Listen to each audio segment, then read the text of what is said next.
शिवाजीराव पाटील साहब तुम आगे बढ़ो। माननीय शिवाजीराव पाटील साहब तुम आगे बढ़ो।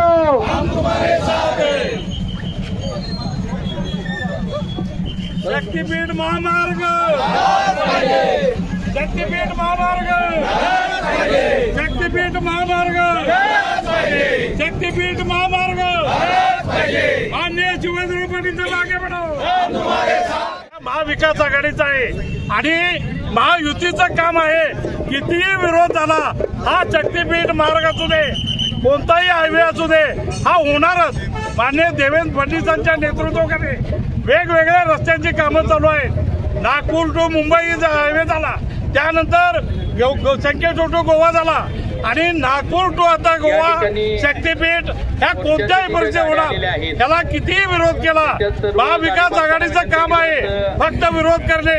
आणि हा विरोध जरी झाला, माननीय शिवाजीराव पाटील यांच्या नेतृत्वाखाली हा शक्तिपीठ महामार्ग ह्या गडिंग्लज तालुक्यातील गडिंग्लज आजरा चंदगड शेतकरी आज स्वतः 7 बारा घेऊन पाठिंबा देण्यासाठी, देवेंद्र फडणवीसांना पाठिंबा देण्यासाठी आज हजारोच्या संख्येने इथं शेतकरी उपस्थित आहेत। त्यामुळं हा विकासाला गती देणारा मार्ग आहे।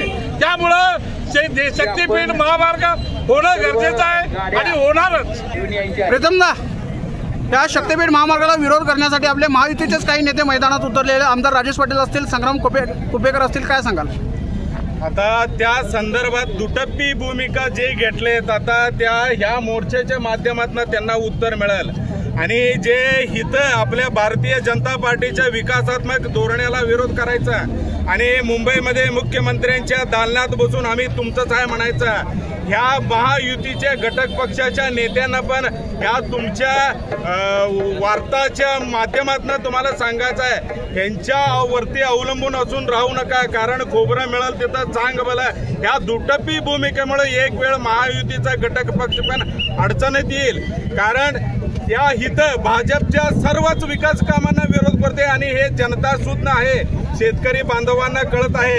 कारण 2014 पर्यंत भारतीय जनता पार्टी किंवा महायुतीचं इथं जोपर्यंत सत्ता नव्हतं, त्यामुळे विकासात्मक धोरण किती झालं हे आपल्याला शेतकऱ्यांना माहित आहे। कारण म्हणजे 2024 पर्यंत भारतीय जनता पार्टीचं इथं आमदार नसायचं। आमदार झाल्यानंतर तो विकासात्मक शेतकऱ्यांसाठीच त्यांचं शेतीमाल दुसऱ्या राज्यात दुसऱ्या जिल्ह्यात जाण्यासाठी तो मार्ग अवलंबून होते, त्यासाठी ह्यांचा विरोध आहे। शेतकरी सुखी समृद्धी झाला तर ह्यांच्या पाठीमागे फिरायला कोण नसणार आहे, म्हणून ह्यांची शोकांतिका आहे, म्हणून ह्यांची दुटप्पी भूमिका आहे, म्हणून ह्यांची शेतकरी सुख समृद्धी कष्टकरीचं पुढे गेला तर ह्यांच्या पाठीमागे फिरायला कोण नसणार आहे, म्हणून ह्यांची आटापिटा सुरू आहे। एवढं सांगतो, हे शेतकरी बांधवांना भारतीय जनता पार्टीच्या माध्यमातून जो जगातला आणि भारतातला समृद्ध शेतकरी होण्यास काय वेळ लागणार नाही आहे, फक्त ह्यांची भूमिका आहे की नाही समजून घ्या। आतापर्यंत इथं भारतीय जनता पार्टी नव्हतं, त्यामुळे विकास किती व्हायला पाहिजे होता माहित आहे। आपल्या गडिंग्लज आजरा चंदगड असलेले उद्योग असलेले कारखाने सगळे बंद पडायच्या मार्गावरती आहे का हो? भारतीय जनता पार्टी विकास जे सुरू झाला, तुम्हाला अडचण काय आहे त्याची? एवढंच सांगतो, शेतकरी बांधवांनो पूर्ण अभ्यास करा। तुम्हाला माहित आहे कोण शेतकऱ्यांसाठी काम करतोय। शेतकऱ्यांसाठीच विचार करून आपल्या शेती पंपाचं, सोलर पंपाचं, वीज बिलाचं माफ करायचं काम भारतीय जनता पार्टी महायुतीचं सरकारने केले। शक्तिपीठ महामार्ग हा फक्त शक्तिपीठ महामार्ग नाही आहे, संपूर्ण राज्याची तिन्ही डोकं समृद्धी महामार्ग म्हणजे नागपूर मुंबई, कोकण द्रुतगती महामार्ग म्हणजे नागपूर रत्नागिरी, हे 2 रस्ते तयार आहेत। समृद्धी महामार्गाचा लोकार्पण झालेला आहे आणि हा दुसरा रस्ता जो होतोय तो नागपूर वर्ध्यासह चालू होतोय, तो नागपूर, कोल्हापूर आणि गोवा असा शक्तिपीठ महामार्ग आहे। महाराष्ट्र राज्यातील 3.5 शक्तिपीठ, कोल्हापूरची आई अंबाबाई, माहूरची रेणुका देवी, सप्तशृंगी गडाची सप्तशृंगी देवी आणि तुळजापूरची तुळजाभवानी ही शक्तिपीठ जोडतोय। त्याचबरोबर पंढरपूर, ज्योतिबा, गाणगापूर ही तीर्थक्षेत्र जोडतोय आणि सर्वात महत्वाची गोष्ट, त्यामुळे या शक्तिपीठ महामार्गाला केवळ विरोध होतो, हा दिखावा आहे। सगळ्या शेतकऱ्यांचा याला पाठिंबा आहे।